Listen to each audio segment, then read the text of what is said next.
Good morning, viewers. It's the Colonel speaking to you live from the Grange for British Imperial YouTube Broadcasting. Today we've got a Decca record, From Jazz to Rhythm, played by an illustrated talk by Christopher Stone with Fred Elizalde at the pianoforte. Here we go, viewers. We'll let old Christopher Stone tell you. I nearly said somebody else, didn't I? Mustn't say that. Here we go.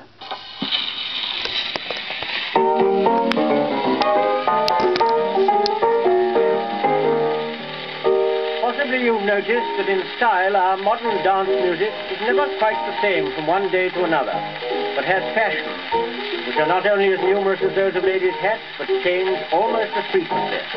The reason is that this form of interpretation is still a comparatively new departure in music, and to enable us to view the progress made since it first captured popular imagination a decade or so ago, Fred Elizalde, the brilliant young classical composer and conductor, has revived some of the phases through which, in its evolution, modern rhythmic pianoforte playing has passed.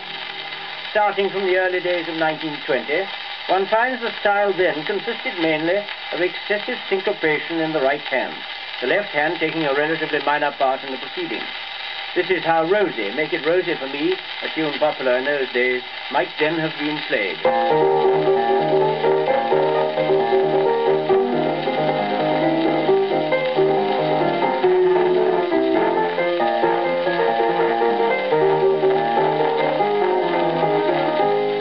Shortly after this came an era illustrated in another old favourite, entitled 10 Little Fingers, 10 Little Toes, a feature of which was the two hands playing very closely together, and this time both syncopating to their utmost.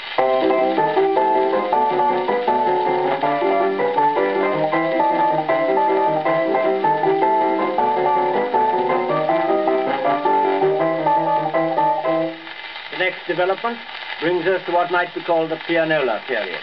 It was conspicuous for an attempt to elaborate the arrangement of the tune, and everything was very gushing and flowery, but the rhythmic atmosphere was very mechanical, and by comparison the barrel organ sounded almost human. Here, for instance, is Out of the East.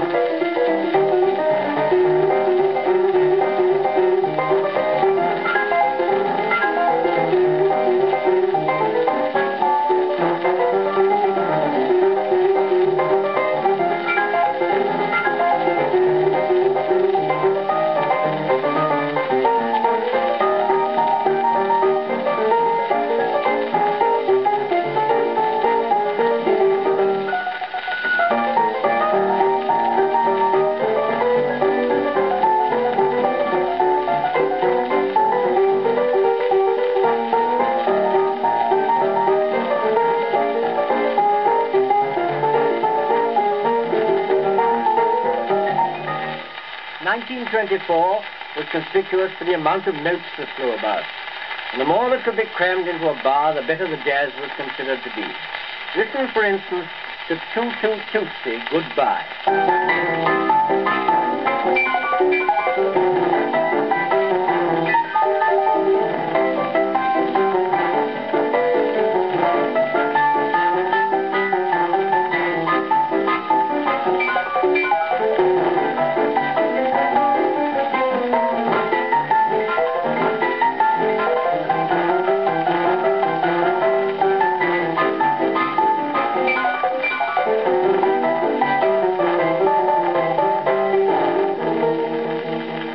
About this time arrived also the novelty piano solo.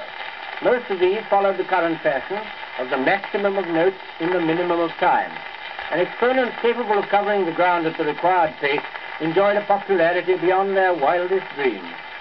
Ghost of the Piano was one of the best of these solos.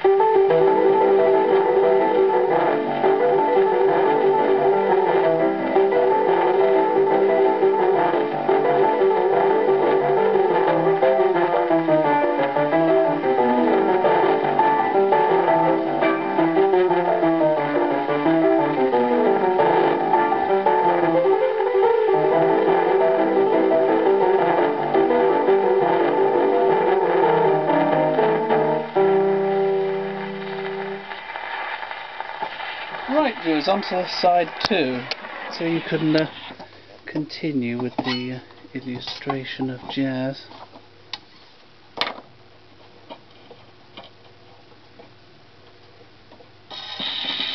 The year 1928 was an important period in the development of this modern rhythmic music. Jazz was gradually giving way to rhythm as we know it today. Behind the syncopation of the melody, a steady rhythm was beginning to make itself felt, as you will hear in this version of Mine, which is the name of the tune, of course, and Fred Elizalde is the player.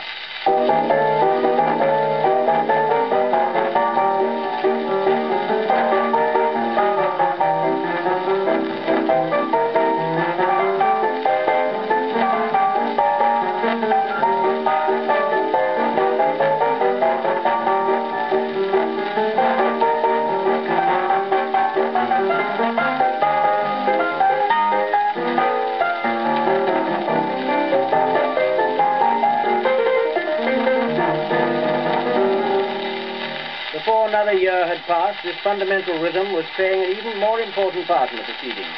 And as you will hear in the following performance of Chicago, the urge for 4 even beats in the bar, forgive me if I'm becoming technical, because it's difficult to explain it otherwise, which are the soul of real dance rhythm, had definitely taken the place of the older-fashioned 2 in the bar.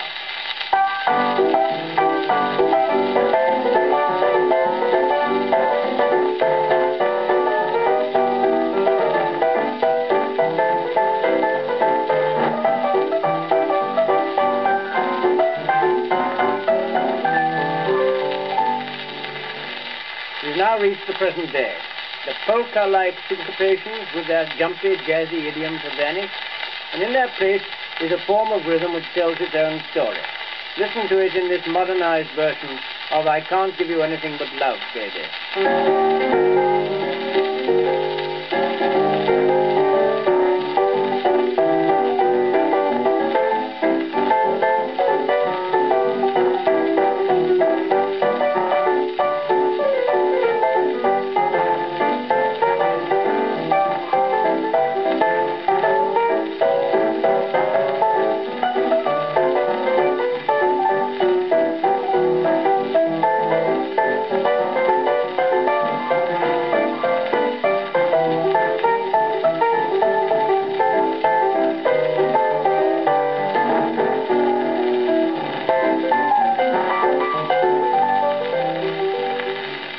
So much for the present. But what of the future? Anyone with a nerve to make forecasts is on dangerous ground. But Fred Elizalde at least has the courage of his conviction and gives his forecast of what we may expect to hear in 1933 in a very original transcription of that classic of this rhythmic era, Nobody's Sweetheart.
Well, that's the end of the lecture, viewers.